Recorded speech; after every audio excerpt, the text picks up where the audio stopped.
దేవుని పరిశుద్ధ నామమునకు మహిమ కలుగునుగాక. ఆశీర్వదించబడిన ఈ మంచి సమయములో మన రక్షకుడును విమోచకుడునైన యేసుక్రీస్తు వారి నామములో మరొకసారి కూడా శుభములను తెలియపరుస్తూ ఉన్నాను. ప్రతి బుధవారము ప్రత్యక్షపు గుడారమును గురించి ఆత్మీయ సత్యములను బోధించడానికి ప్రభువు కృప చూపుతూ ఉన్నాడు. ఆధ్యాత్మికముగా మనం బలపరచబడుతూ మరి ఆధ్యాత్మికముగా మనము వర్ధిల్లుచు, మన కుటుంబాలు కూడా వర్ధిల్లుచు, మరి ప్రభు రాకడకు మనం ఎలా సిద్ధపడాలో, ఏ విధంగా మన ప్రాణాత్మ దేహం అనేది పరిశుద్ధపరచబడి ఆయన రాకడలో కొనిపోబడాలో, అలాంటి ఆత్మీయ విషయములనేవి మరి ఈ ప్రత్యక్షపు గుడారము ద్వారా మనం నేర్చుకుంటూ ఉన్నాము. అందును బట్టి మనమందరము కూడా దేవునికి కృతజ్ఞత కలిగి ఉన్నాము. కనుక నా ప్రియ దేవుని బిడలారా, పరిశుద్ధ లేఖనములలో నిర్గమాకాండము 27వ అధ్యాయము మొదటి 8 వచనములలో బలిపీఠమును గురించి చెప్పబడిన వాక్య భాగములను మనము గడిచిన వారములో గమనించాం. వాటిలో కొన్ని ఆత్మీయ విషయములను నేను మీకు తెలియజేశాను. మరి ఈ బలిపీఠం అనేది మన ప్రభు అయిన యేసుక్రీస్తు వారికి సూచనగా ఉన్నదనియు, ప్రాకారములో లోపలికి ప్రవేశించగానే మొట్టమొదటిగా బలిపీఠం అనేది ఉంచబడి ఉన్నది కనుక ఈ బలిపీఠం అనేది ప్రభువుకు సూచనగా ఉన్నది. మన ప్రభు అయిన యేసుక్రీస్తు వారు మరి కల్వరి శిలువలో ఆయన మరణించినందు మూలముగా ప్రతి మనుషుని జీవితంలో మార్పు అనేది కలుగుచూ ఉన్నది.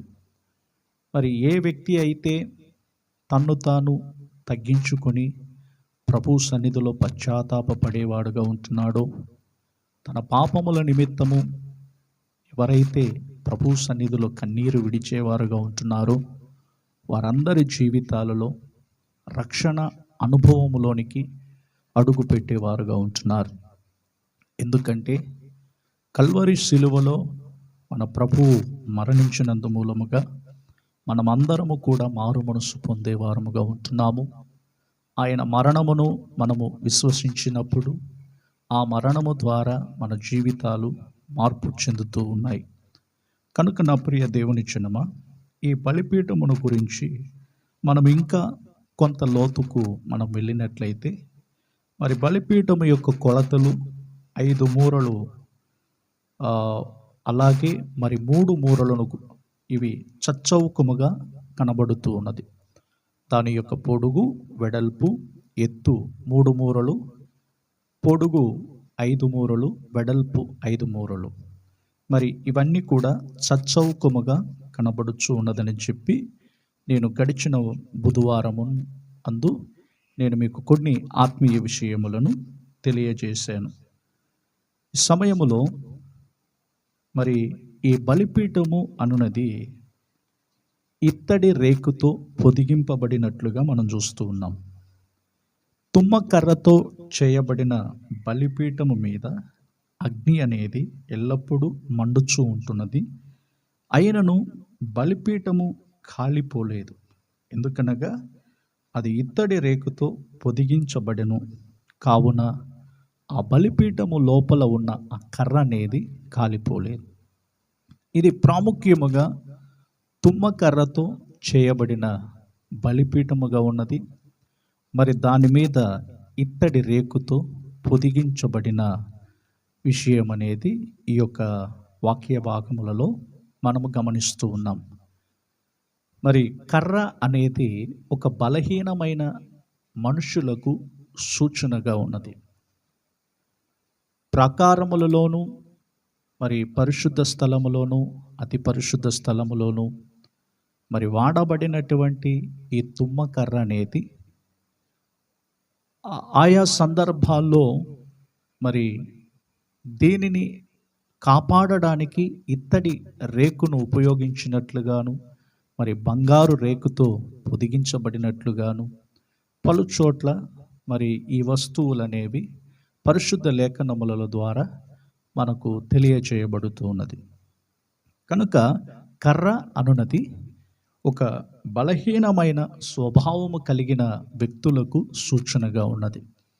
మన ప్రభువైన యేసుక్రీస్తు వారు ఆయన బలవంతుడు, నిత్యుడగు తండ్రిగాను, ఆయన మరి ఆయన యొక్క ఆలోచనలు కానివ్వండి, ఆయన యొక్క విధి విధానములన్నిటిలో కూడా మన ప్రభువైన యేసుక్రీస్తు వారు జయము పొందిన ఒక వ్యక్తిగా మనకు మాదిరిగా ముందు ఆయన ఉన్నాడు. అలాగే మరి దేవుని పిల్లలమైనటువంటి మన జీవితాలలో బలహీనులైనటువంటి మనకు ఆయన సహాయము చేయువాడు. బలహీనముగా ఉన్నటువంటి మనలను బలపరుచు దేవుడై ఉన్నాడు. కనుకనే ఈ బలిపీఠమును గురించి మరి తుమ్మకర్రతో చేయబడినటువంటి ఈ బలిపీఠము ఇత్తడి రేకుతో పొదిగించబడి ఉన్నది. ఎవరైతే వారు తమ యొక్క జీవితాలలో మరి బలహీనమైనటువంటి స్వభావముల చేత, బలహీనమైనటువంటి క్రియల చేత కొన్ని సందర్భాల్లో అగ్ని వంటి శోధనలు కలిగినప్పుడు తాము పడిపోయే స్థితికి వచ్చుచూ ఉన్నారు. కనుకనే యేసు ప్రభువారు కూడా ఒక సందర్భంలో మరి ప్రార్థించమని చెప్పి శిష్యులకు తెలియచేస్తూ ఉన్నప్పుడు వారు అక్కడ చేసిన పని అనేది మనము గమనించగలం.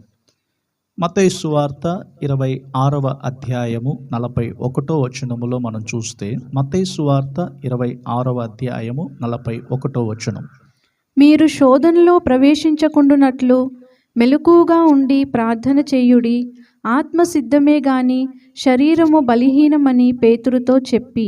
చూడండి, ఇక్కడ ప్రభువైన యేసుక్రీస్తు వారు ప్రార్థనను గురించినటువంటి కార్యములను శిష్యులకు తెలియజేస్తూ ఉన్నాడు.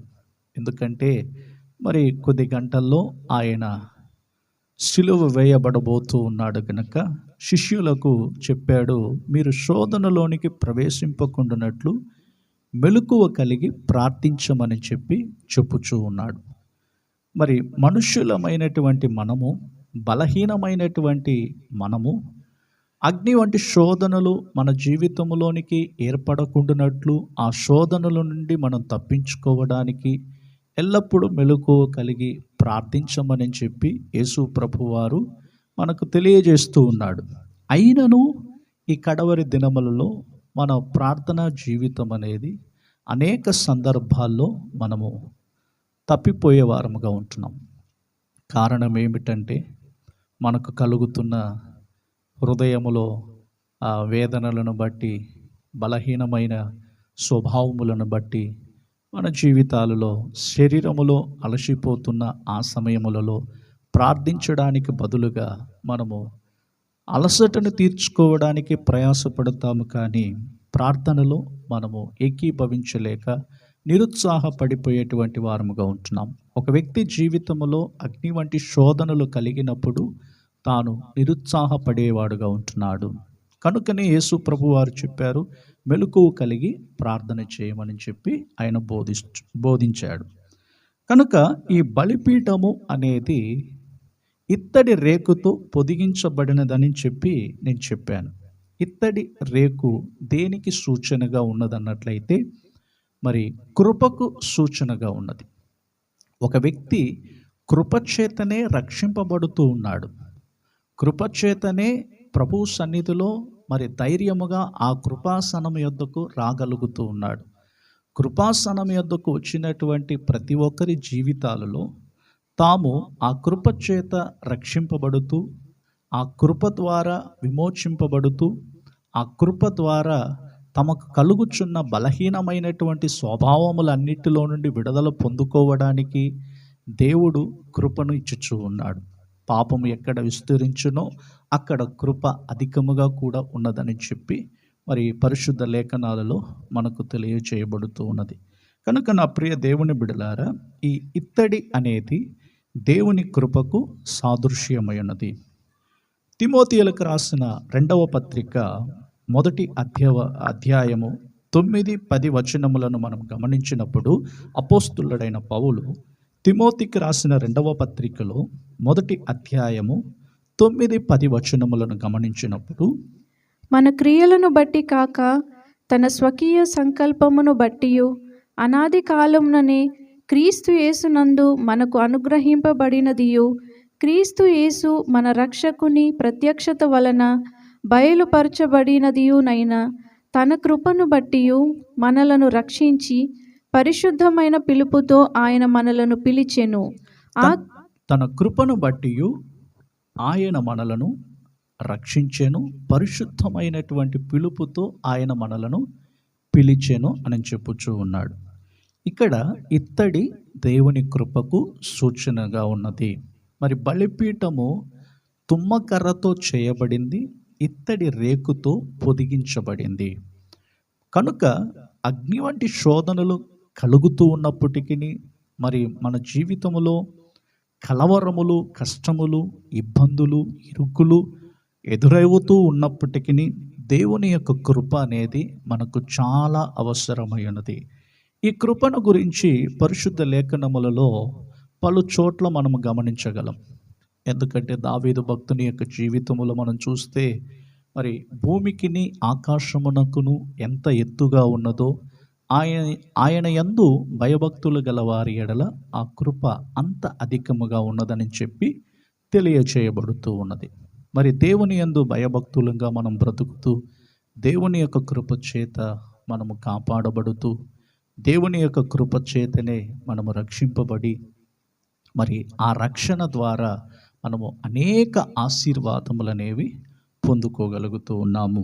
కనుక నా ప్రియ దేవుని జనమ, మరి దేవుని యొక్క కృప కొరకు ప్రతిరోజు ఉదయమున లేచి మనము దేవుని కృప చేత నింపబడుతూ ఉన్నట్లయితే ఆ దినమంతటిలో కూడా మనము ఒక జయకరమైన జీవితం చేయగలుగుతూ ఉన్నాం. నేడు అనేకులు దేవుని యొక్క కృపను కోల్పోతూ ఉన్న ఈ సమయాలలో, మరి కృపాకాలము యొక్క అంతములో మనం బ్రతుకుతూ ఉన్నాము. కనుక కృపా ద్వారములు మూయబడక మునుపే దేవుని సన్నిధికి వచ్చినప్పుడల్లా మనం పశ్చాత్తాపపడి మన పాప క్షమాపణ అనేది దేవుని యొద్ద నుండి మనం పొందుకున్నప్పుడు మన ఆధ్యాత్మిక జీవితాలు ఆశీర్వాదకరంగా మారుతూ ఉంటాయి. కనుక ఒకటి మనము గుర్తు పెట్టుకోవాలి, మనంతటా మనము రక్షణ పొందలేము, కానీ దేవుని యొక్క కృప ద్వారాగానే మనము రక్షింపబడుతున్నాము అనేది మాత్రమే మనము గుర్తుంచుకోవాలి. ఎందుకంటే పాపములను క్షమించేది మన ప్రభు అయిన యేసుక్రీస్తు వారు మాత్రమే.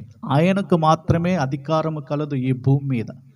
మరి యేసు నామములో తప్ప వేరే ఒక నామములో ఏ వ్యక్తి కూడా రక్షణ పొందలేడు. కనుక దేవుని బిడలమైన మన బ్రతుకులలో మరి ఆయన కృప చేతనే మన పాప క్షమాపణ పొందుకోగలుగుతూ ఉన్నాము. మూడవదిగా మనము గమనించినట్లయితే ఈ బలిపీఠములో అగ్ని అనేది కనబడుచు ఉన్నది.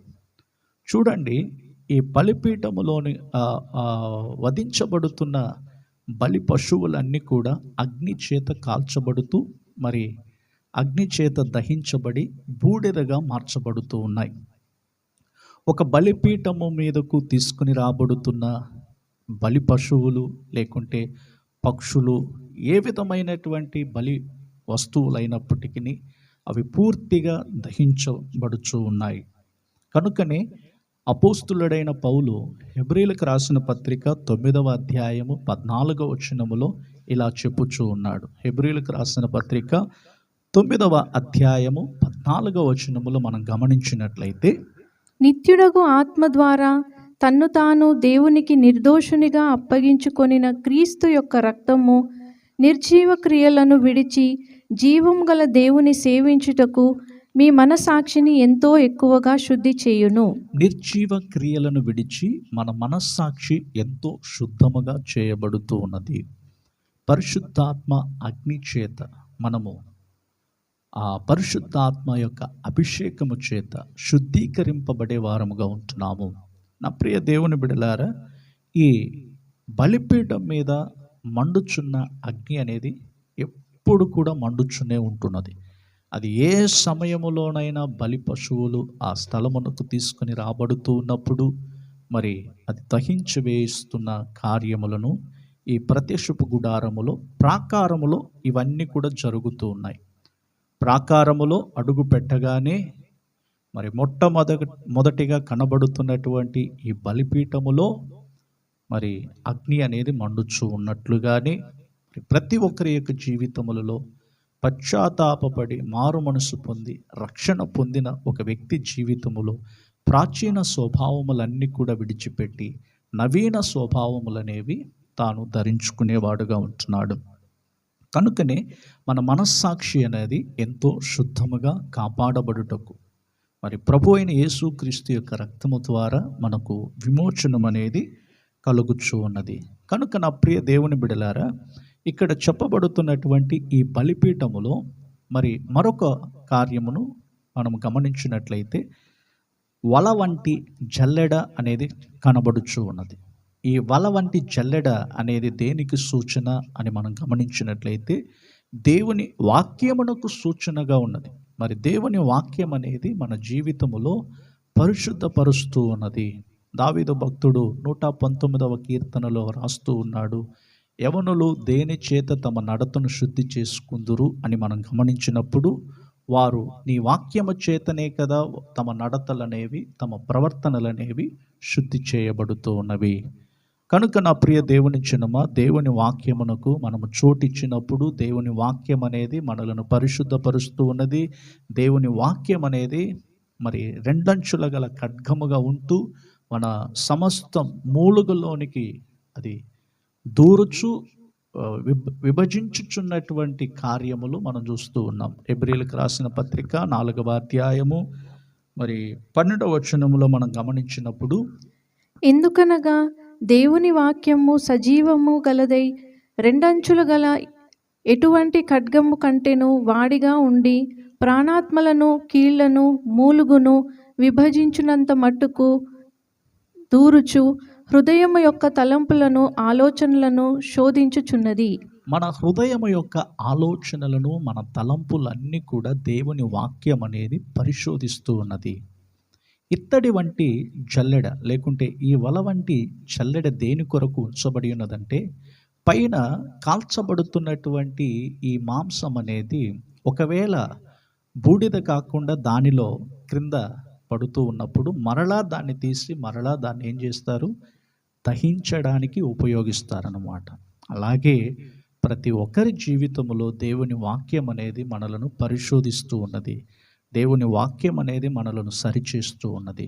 కనుక నా ప్రియ దేవుని జనమా, ఈ వాక్యమునకు మనం ఎప్పుడైతే చెవియొగ్గే వారముగా ఉంటున్నామో మనము ఆశీర్వదింపబడిన క్షణముగా మారుతూ ఉన్నాము. చివరిగా ఒక మాట చెప్పి నేను క్లుప్తముగా ముగిస్తాను. మరి ఈ బలిపీఠం మీద 4 కొమ్ములు అనేవి కనబడుతూ ఉన్నాయి. ఈ బలిపీఠము దగ్గర మరి ఇత్తడి పల్లెములను అలాగే ధూపము వేయుటకు గరిటెలను ఇవన్నీ కూడా ఉంచబడ్డాయి. ఎందుకంటే దానికి సంబంధించిన వాటినన్నిటిని కూడా ఆ బలిపీఠము దగ్గర పెడుతూ ఉన్నారు.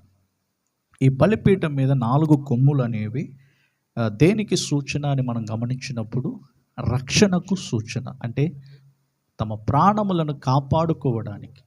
మరి సొలొమోను రాజుగా నియమింపబడిన తర్వాత అదోని అనే వ్యక్తి బలిపీఠము యొక్క కొమ్ములను పోయి పట్టుకున్నట్లుగానే మనము కూడా మరి ప్రభు సన్నిధిలో కూడా మనము ఈ బలిపీఠము దగ్గరకు వచ్చినప్పుడు మనము కాపాడబడే వారముగా ఉంటున్నాము. కనుకనే ఈ రక్షణ అనేది మన జీవితంలో మనలను శత్రువుల చేతుల్లో నుండి కాపాడుతూ ఉన్నది. లూకాసు వార్త 1వ అధ్యాయము 75వ వచనం చివరి భాగములో మనం గమనించినట్లయితే, మనము శత్రువుల చేత నుండి విడిపింపబడి మన జీవిత కాలమంతయు నిర్భయులమై ఆయన సన్నిధిని పరిశుద్ధముగాను నీతిగాను ఆయనను సేవించుటకు. చూడండి, ఈ రక్షణ అనేది మనలను శత్రువుల చేతి నుండి కాపాడుచూ ఉన్నది. కనుక నా ప్రియ దేవుని బిడలారా, ఈ బలిపీఠం అనేది మరి మనం పశ్చాత్తాపపడుటకు, మారు మనసు పొందుటకు, మనము దహించి వేయబడుటకు, మనము ఇక జీవించుచున్నది నేను కాదు, నాలో జీవించుచున్నది క్రీస్తు యేసు మాత్రమే అనే విషయం అనేది ఈ బలిపీఠము ద్వారాగా మనం నేర్చుకుంటూ ఉన్నాము. మరి ఈ బలిపీఠం అనేది మన ప్రభు అయిన యేసుక్రీస్తుకు సూచనగా ఉన్నట్లుగానే ఆయన ద్వారానే మనకు విమోచనము విడుదల కలుగుచూ ఉన్నది. కనుక ఎవరైతే ఈ వర్తమానములను వింటూ ఉన్నారో ఆధ్యాత్మిక జీవితములో మనమందరము కూడా ఆశీర్వదింపబడుతూ మన కుటుంబాలు దీవించబడుటకు ప్రభు మనందరికీ సహాయము చేయునుగాక. మీరు మిగతా ఉన్న ఆత్మీయ విషయములను మరి రాబోయే వారములలో మనం నేర్చుకోవడానికి ప్రభు కృప చూపునుగాక. ప్రేమ కలిగిన మా తండ్రి, మీకు స్తోత్రాలు చెల్లిస్తూ ఉన్నాము.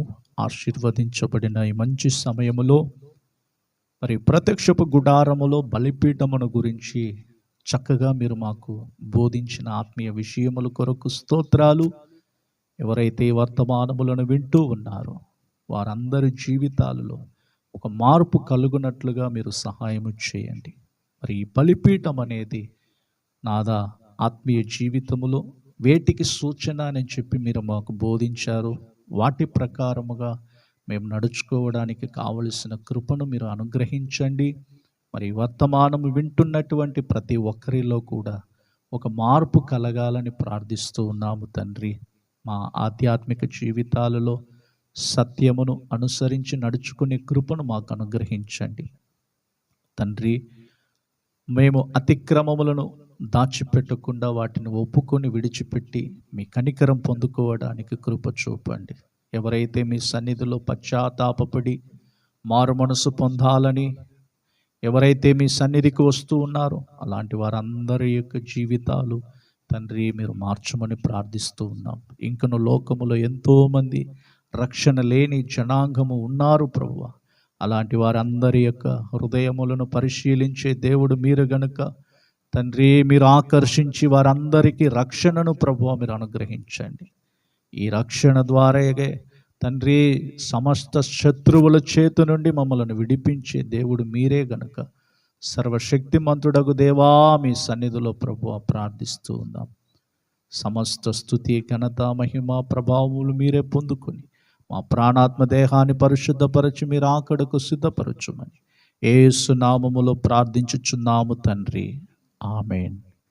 కనుక నా ప్రియ దేవుని బిడలారా, ఆత్మీయ వర్తమానములను వింటూ ఉండండి, ఆధ్యాత్మిక జీవితములో బలపరచబడండి, ప్రభు రాకడకు సిద్ధపడండి. ప్రభు మిమ్ములను